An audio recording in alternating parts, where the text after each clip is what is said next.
Salut à tous les amis, salut à toi mon acolyte Rémi. Une petite vidéo aujourd'hui, une petite vidéo le duel pour répondre à tes questions. Je vais commencer par répondre sur le fait que est-ce que Wimbledon est le meilleur tournoi pour moi? Et ben oui, pour moi tout simplement c'est le meilleur tournoi. C'est le tournoi le plus classe je trouve. C'est aussi là où on gagne le plus d'argent chez Money Times, donc forcément c'est le meilleur tournoi pour nous. C'est dur de dire ça en tant que Français, de ne pas mettre Roland Garros en premier, mais c'est vrai que la terre battue c'est souvent assez compliqué pour bet dessus.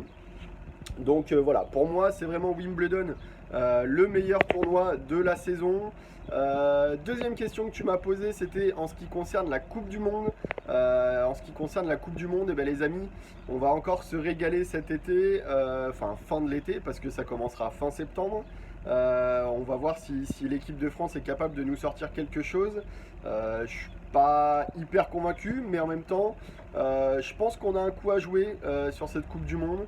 Personne nous attend, tout le monde nous a un peu enterrés.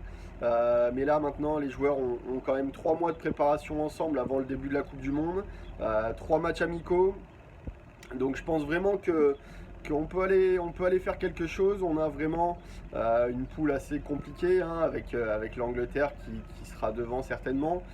Nous on va batailler avec l'Argentine, mais on aura également les Tonga et les États-Unis. Donc une poule vraiment quand même assez homogène, avec les États-Unis qui arrivent fort dans le rugby mondial. Ils commencent à s'y mettre, donc comme tout ce qu'ils font, c'est souvent en grande pompe. Donc voilà, forcément ils arrivent et ça va faire mal dans quelques années. Mais je pense qu'on a de quoi rivaliser avec l'Argentine, même si on a vu, hein, les Jaguars ont fait un super championnat. Je pense quand même que nos joueurs sont capables de rivaliser avec les Argentins. Je trouve qu'on nous enterre un peu vite, mais voilà. En tout cas, on verra pour se faire une petite revue d'effectifs ensemble tout au long du mois de septembre, faire un petit point sur les différentes équipes.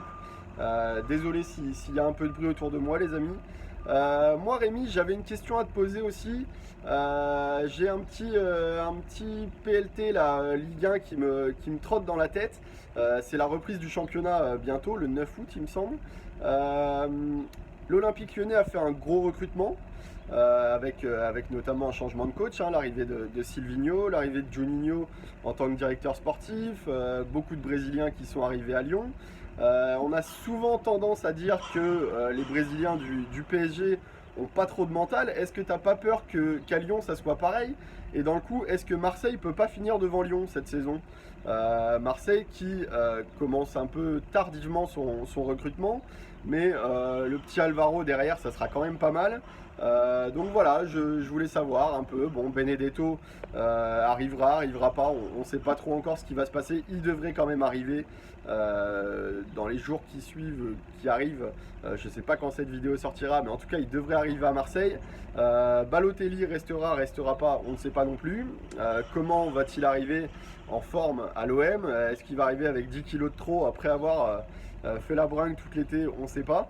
Donc voilà, une petite question football, ça change un peu. Je sais que c'est pas forcément ton marché de prédilection, mais je voulais savoir ce que tu pensais de ce PLT. Marseille finit devant Lyon, la cote est plutôt sympa. Maintenant, bon, je le souhaite pas bien sûr, hein, étant supporter lyonnais. Je pense qu'on aura quand même une belle équipe, mais il y a eu beaucoup de départs avec les départs d'Ndombele, de Fekir, même Fils de Paille qui... On ne sait pas trop encore, est-ce qu'il va rester, est-ce qu'il va partir? Donc voilà, petite question pour toi, est-ce que l'OM peut finir devant l'Olympique Lyonnais?